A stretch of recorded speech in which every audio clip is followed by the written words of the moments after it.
One of the great things about technology is how it can really improve a person's life. I mean, we're talking about wearable technology. I mean, everybody has an Apple Watch and we're checking our steps and we're tracking our heart rates. But what about technology truly making a huge difference in someone's life?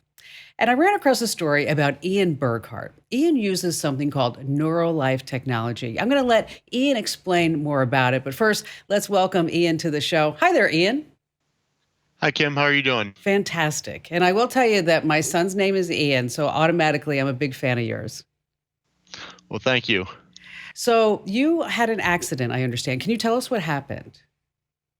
Yeah, just about 9 years ago, I had a spinal cord injury. I was on vacation with some friends of mine in North Carolina, out in the waves, swimming in the ocean.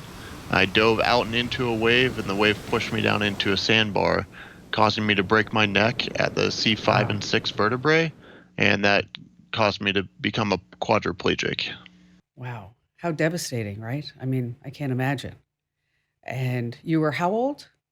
I was 19 at the time. Wait, I mean, how many of us have just dove into the ocean not thinking that a sandbar would ever be there? And how long were you in the hospital? I was in the hospital a total of about 3.5 months until I was able to come home and then start some outpatient therapy. What was life like for you when you got out of the hospital?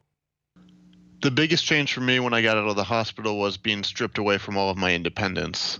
I had to have someone help me with anything from going to the bathroom to brushing my hair, brushing my teeth, shaving, anything like that. I can move my arms and shoulders pretty well, but I can't really have any grip strength in my hands and do any fine dexterity work with those hands. And then it changed though when you were exposed to NeuroLife technology. Tell us about that.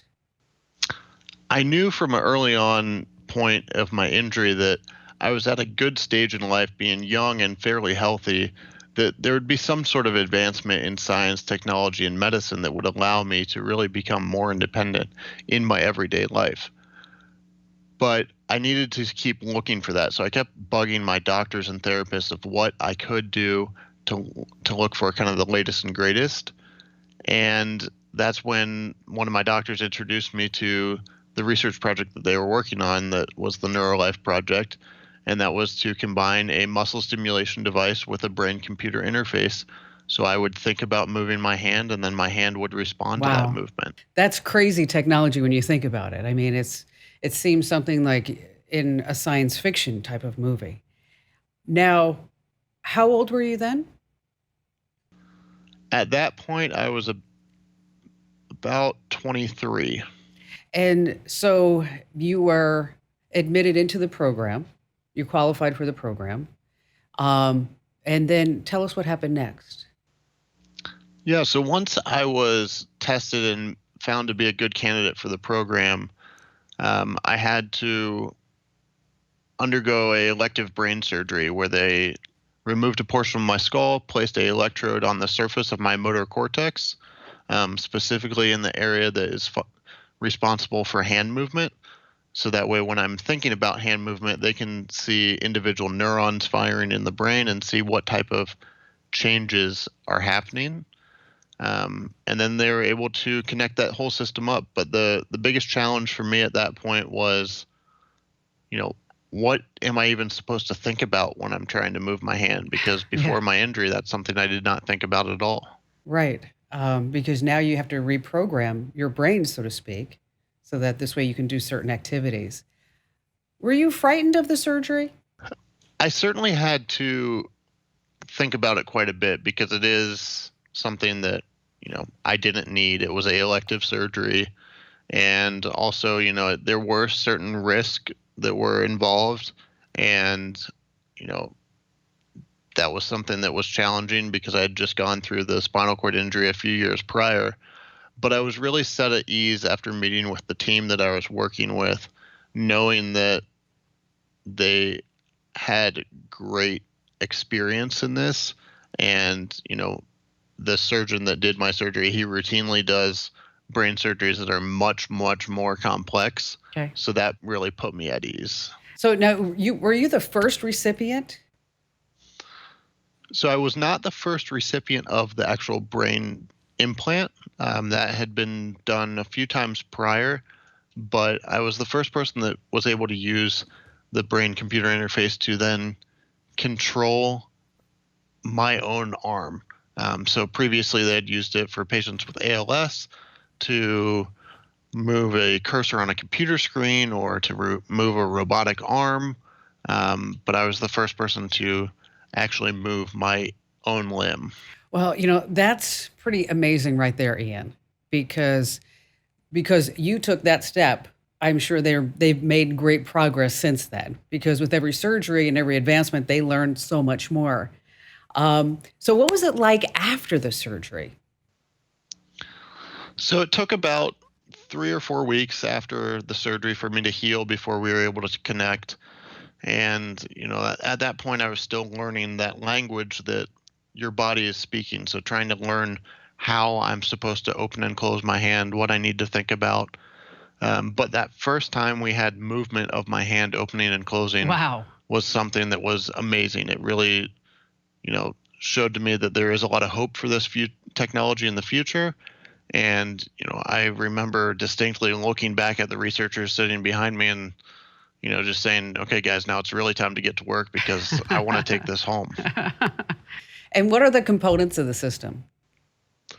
So there's the implanted device that I have.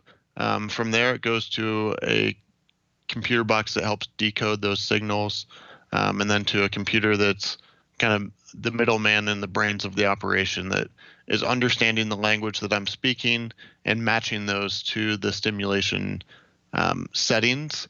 And then it goes out to the stimulator itself, which connects to a sleeve that is then placed on my forearm, and that's responsible for delivering small current of electricity to the muscles to make them activate. But I'll tell you, that is so amazing, Ian. That is so incredible what you've got going on. So, what are some things that you can do now? I see you moving. What are some things now that you can do that you're just like kind of shocked? You're like, oh my gosh, this is incredible.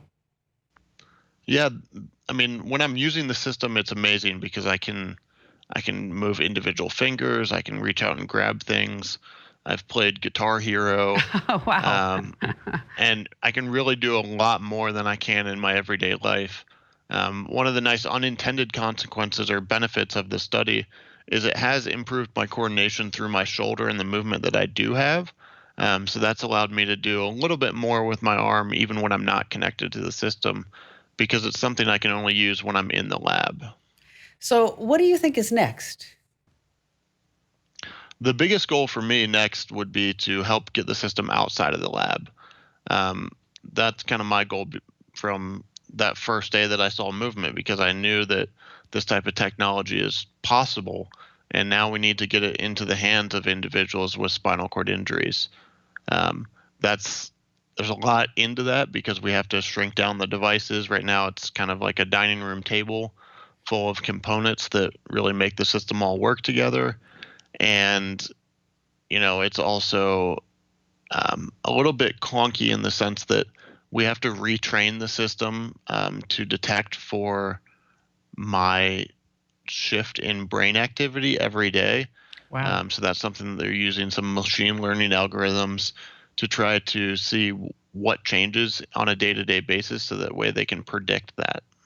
Well, Ian, you are such an inspiration. Truly, thank you so much for joining us. And will you promise me that you'll keep us posted on your progress? I certainly will, Kim. Thank you so much for having me. Thank you, Ian. And it's these type of stories, ladies and gentlemen, that really, well, look, I just got chicken skin when I was talking to Ian, because what an amazing young man he is. And look how technology is improving his life. And if you have a story that you'd like to share with me, please do so. Head over to the website, komando.com, of course. And at the bottom of the page, just click that link that says contact us. Hey, thanks for watching. Now, a few things. Don't forget to click the like button and also subscribe to our YouTube channel.